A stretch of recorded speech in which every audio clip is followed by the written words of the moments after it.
Al Jazeera Podcasts. Today, the United Nations endorses the plan to stabilize Gaza. The United States wanted the UN Security Council to endorse Donald Trump's 20-point Gaza ceasefire agreement, and that is exactly what the U.S. got. But can there be peace if Israel faces no accountability? I'm Natasha del Toro, and this is The Take.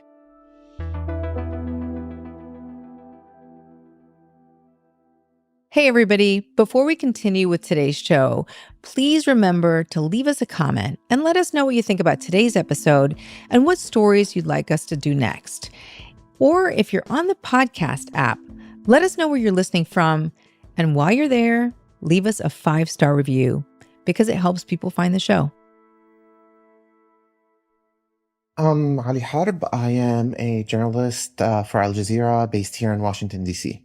Ali, it is always such a pleasure to have you here on The Take.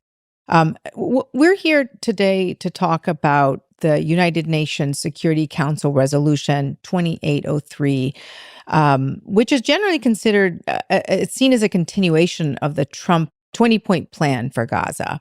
The Council backed Donald Trump's Gaza ceasefire plan, which includes the creation and deployment of an international stabilization force. The so-called Board of Peace will have sweeping authority over Gaza's governance, its security and reconstruction. At the highest level, what's in this resolution and what are the main provisions that people need to understand?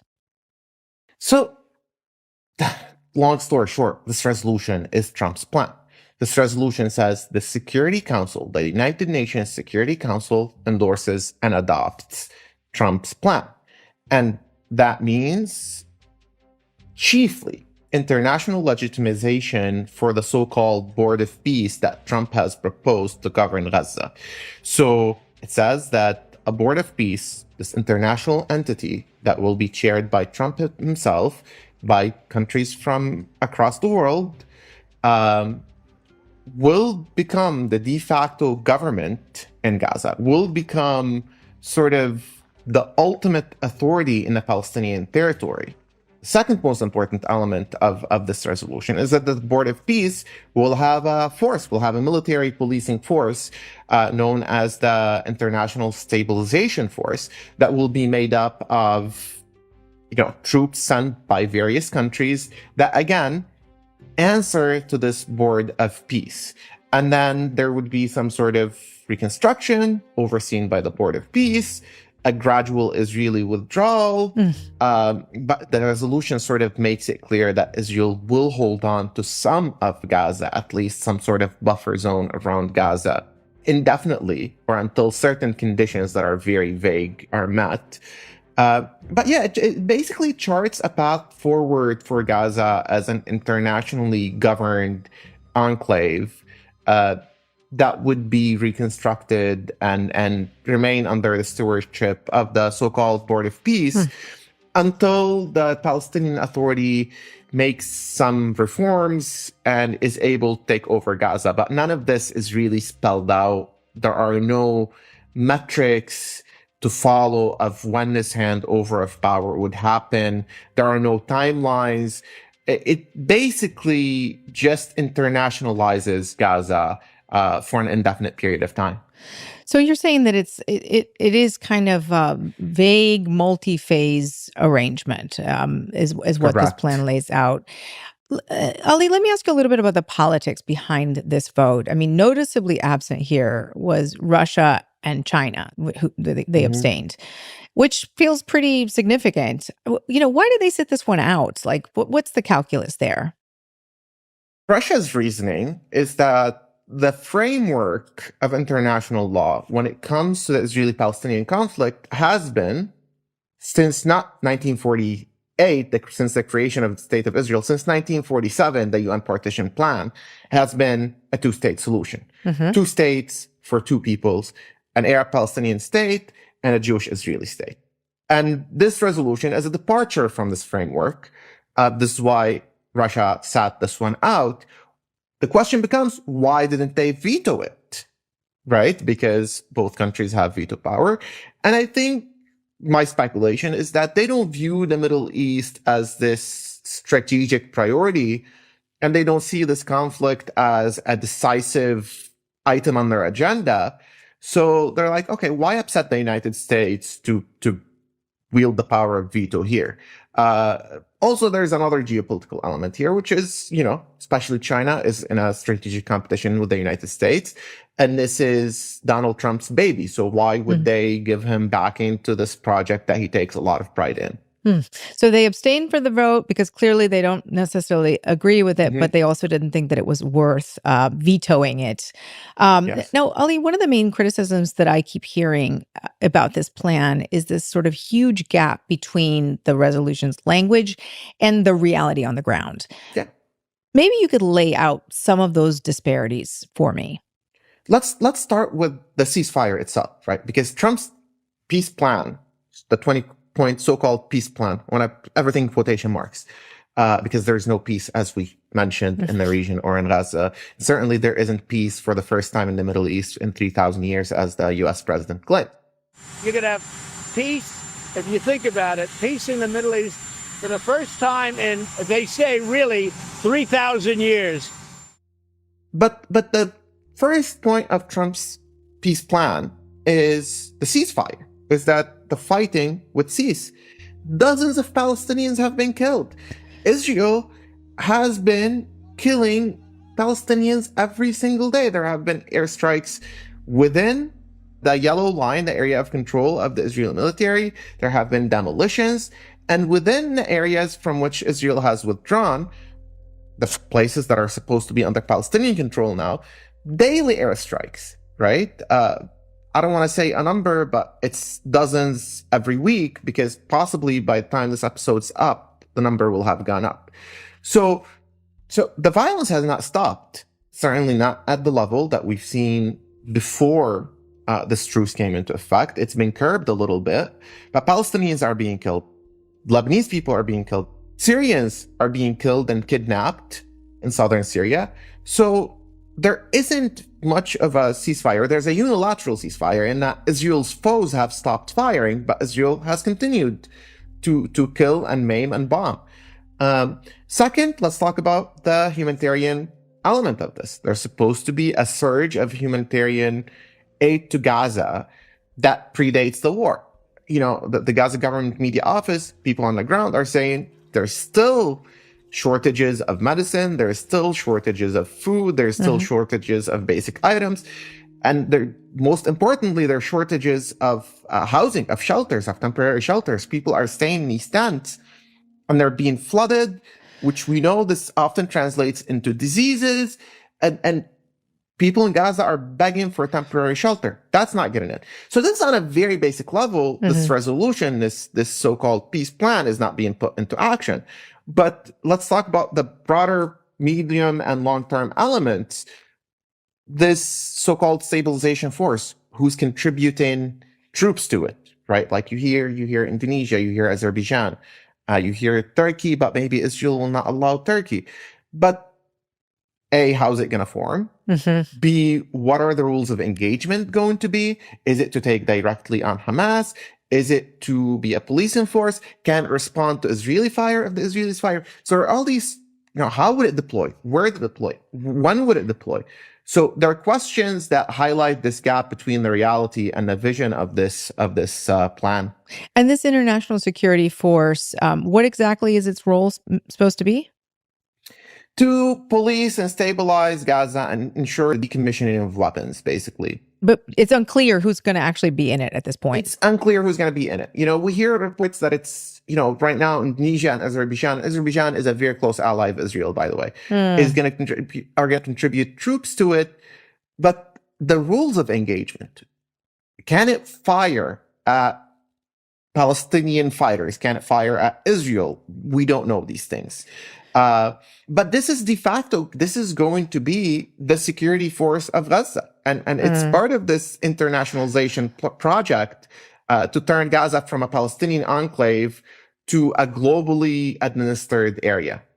So those seem like pretty important details to figure out. When you zoom out, I mean, this whole thing looks pretty strange from a conflict resolution standpoint. International law recognizes a people's right to arm resistance against colonial domination and foreign occupation. So what does it mean then that this resolution not only ignores that principle, but also creates a framework with zero accountability for Israel? Yeah, I mean, if you look at the Trump's plan, which the resolution endorses and actually include the text of Trump's plan, it says the first line says that Gaza would be de-radicalized. Mm-hmm. Gaza was just the victim of one of the worst atrocities of the century, one of the worst atrocities since World War II. A campaign that Human Rights Watch and Amnesty International and the UN Commission of Inquiry and Israel's own B'Tselem and countless rights groups and rights experts have said is a genocide, an effort to destroy the Palestinian people. And here comes the resolution saying, these people have been killed and displaced and maimed and had a campaign to wipe them out of existence. They're the ones who need to be de-radicalized, right? That for the Palestinians who maybe someday could be perhaps 20 qualifiers, have self-determination. First, the Gaza reconstruction plan needs to work. And second, the PA needs to reform. So all of the burden, all of the things that need to be done, they must be done by the Palestinians. They must reform, they must de-radicalize, they must disarm. Whereas the country whose prime minister is currently an indicted suspected war criminal and a fugitive from the International Criminal Court for using starvation as a weapon of war. And that's just the tip of the iceberg in terms of the horrific Israeli abuses that have been documented by Israeli soldiers themselves. That country, nothing is asked of it. Israel is obliged to allow aid into Gaza. But we saw the weaponization of aid turn into a bargaining chip, right? Israel is obliged under international law not to commit genocide. Not only under international law, under the Genocide Convention, but there was a ruling, actually there were 3 rulings by the International Court of Justice telling Israel to actively take measure to honor its commitments under the Genocide Convention. In fact, legal scholars would say not only that Israel has a responsibility not to commit genocide, the entire world, every state in the world has a legal obligation to prevent genocide. But instead, Israel's so-called concessions in this plan, just stopping the war and allowing the aid, which we know they haven't even stopped that war and they haven't actually allowed the aid. They're seen as, something that Israel gave up. No, it's not. It's something that Israel should have given up. That's something that Israel should have never done in the first place.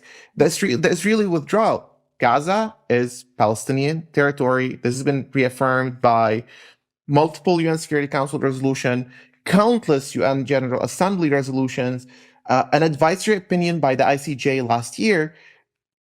Gaza is Palestinian territory. It's part of Palestine, which is a non-voting, observing member of the United Nations. So when Israel withdraws gradually, when Israel is there to begin with, it's in violation of international law. More with Ali after the break.